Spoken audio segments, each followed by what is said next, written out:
Hello, I'm Jam. Welcome to Dinoberry Studio. Today, we're going to be working on this month's system agnostic postcard dungeon for Patreon. Shout out to my Dinoberries. This month, because I'm a busy little bee, I'm going to be drawing the dungeon digitally. This isn't quite a tutorial, by the way, but it is a little exploration into my process and the little design thought bubbles that pop up over my head.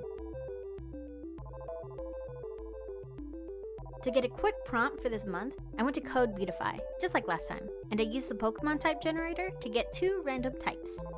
This time, I got water and dark type. My first thought was a bunch of islands in like a never-ending storm, but after I started sketching, I wasn't really feeling it.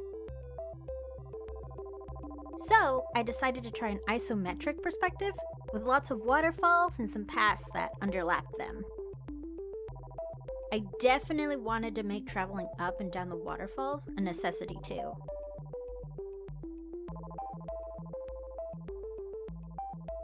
I started off by building each room one by one. Here and there, I went back to change the room shapes until I was happy with them.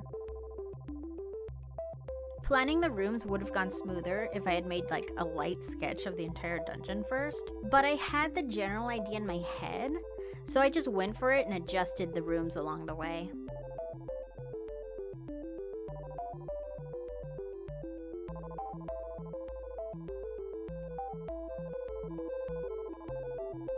So at first I thought I might go for like a mini water temple sort of dungeon, but I kind of had the random thought that it would be funny to put a single chair in a corner of one of the rooms.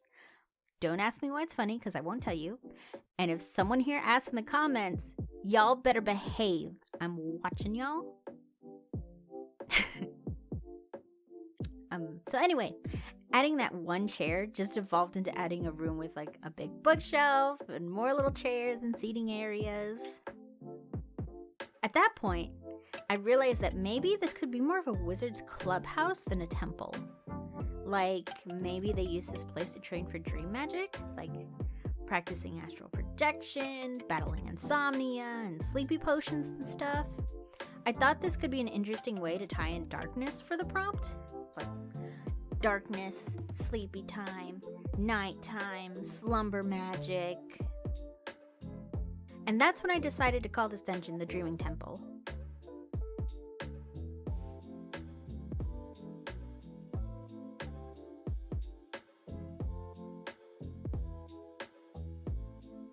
Oh, a little something that I think is a neat idea, with a lot of room to play with, is the guest book I placed in the first room. So I don't go into details on the postcard's text, but I think if I were the game master, I would use it to give clues to the players. You could have the guest book be full of complaints or praise of stuff that's like in other rooms of the temple. By doing that, it can lead the players to explore beyond the suspicious room that seems to be a single area with nothing else but a couple of waterfalls, a pool of fish, and a single chair in a corner. Another way you could use the guest book is that it could be full of like overwhelmingly bad or good reviews of, say, the weird little dream wizard who invited you here. And it's just a prop, right? It's just a book. Whatever, but there's so much you can put there, you know. I love books. They are very juicy tools in a RPG story. Let me know how you would guide players with a guest book. What would you put in there to, like, you know, drop some hints, drop some clues? I'm super curious. I love hearing tabletop moments and stories.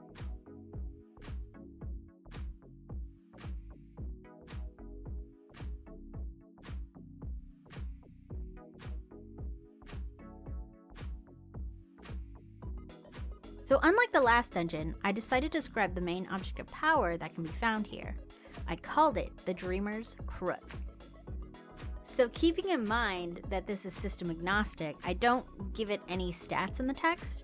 but I do briefly describe it as an item that can assist in spellcasting. I do this to vaguely compare it to something like a wand or a magical staff or like a focus or something.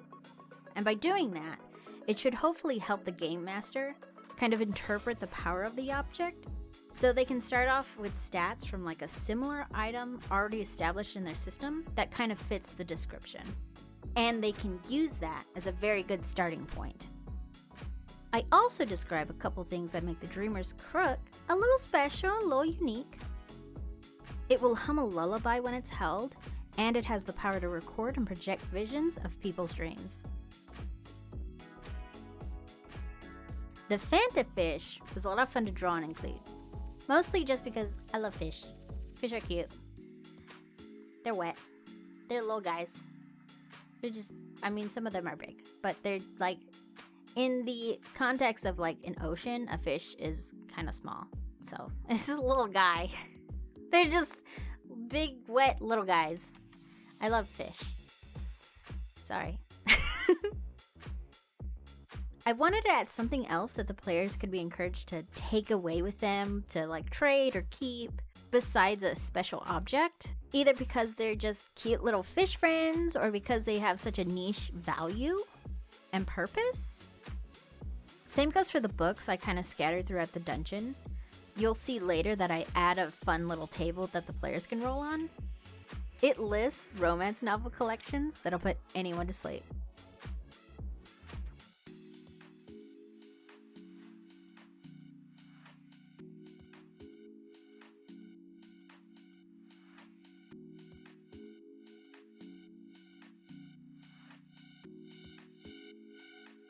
For another good time, I thought it could be fun to include a pair of teleportation crystals. So if a player touches one, they'll teleport to the other. Look, in any dungeon, if you find something crystally and shiny, and just a little bit out of reach, you're gonna go try to touch it, right? You're gonna want the shiny. That's just classic dungeon looting. That's just dungeon 101. So just for that, I'm happy to have this sudden teleportation moment set up for the greedy gremlin in the party. And if you're the little gremlin, I love you and I appreciate you. Another cool thing about placing these crystals is that hopefully triggering them will also encourage the players to try exploring more, especially if they haven't discovered the second floor by going up or down the waterfalls yet.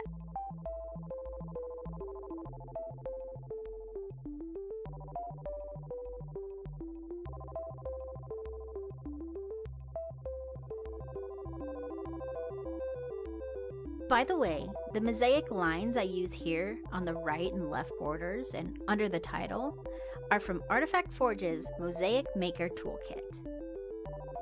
I've used it in a few of my projects in the past. I'm using it on a project that I'm working on right now for a client.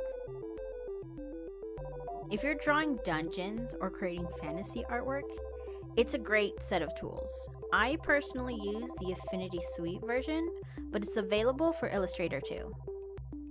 I'm using it here very simply, just as some decorative lines, but once you learn how to use the shapes and styles, it can get pretty stinking cool.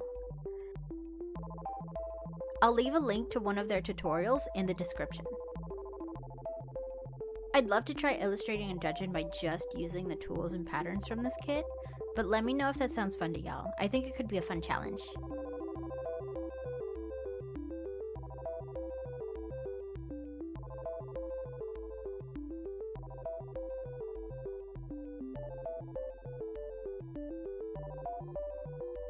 So to talk a little bit more about the Dreamer's Crook and why I put it where I put it. So to get to this object of power, I wanted to encourage a little bit of puzzling and detective work, right? So there's this magical locked door that needs 3 pieces hidden in the temple. And once one piece is discovered, the rest should be easy for a party to collect. You know, once you get the first one, that'll set off the light bulb for how to get the other pieces. I didn't want it to be too tricky of a puzzle, since the players would have already needed to do a bit of investigating to get to this point. To even discover the locked door, they would have either like touched the telecrystal, gone up the waterfall, or would have like walked through the right waterfall in the first room. And if any game master wanted to make this puzzle more difficult, they can absolutely place enemies in here. They could hide one of the pieces in a book somewhere, or maybe at the bottom of one of the pools. Just because they've placed puzzle pieces in the illustration doesn't mean they couldn't have been removed from their place at some time.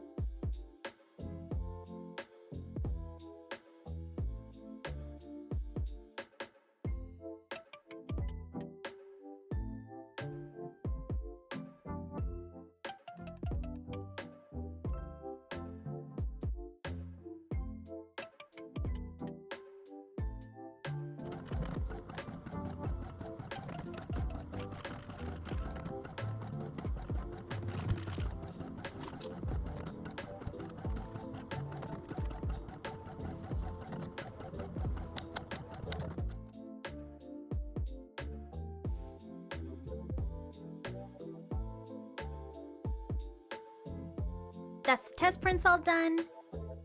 The postcard did get some ink specks, but that's just my printer being rude. So for these final stickers, I decided to add a holographic layer. I love this starry pattern. Let me know what y'all think of it. And let me know if I should do more holographic stickers. I really like making them. I think they're fun.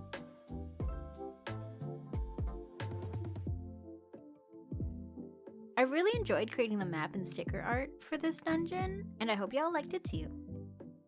Blue tones can get kind of dull when they're printed, but I actually really like how the navy and the cool lavender look in these prints. I think it really fits the water and dark theme too.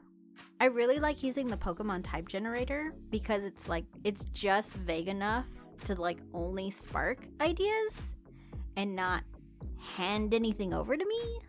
But I think I'd like to try a different prop generation for the next dungeon. Let me know in the comments if you have any suggestions for that. Ooh, especially if you've made a tool yourself, hit me up, find a way, drop a comment, let me know. Thank you. Thank y'all so much for watching. Remember to share this with a good friend. And if you like the work I've been doing here and want to show your support, you can always like, subscribe, and spank the bell. If you'd like to find my stickers and little dungeons in your mailbox every month, join the club and check out my Patreon. You can find all sorts of links in the description below. Bye bye for now.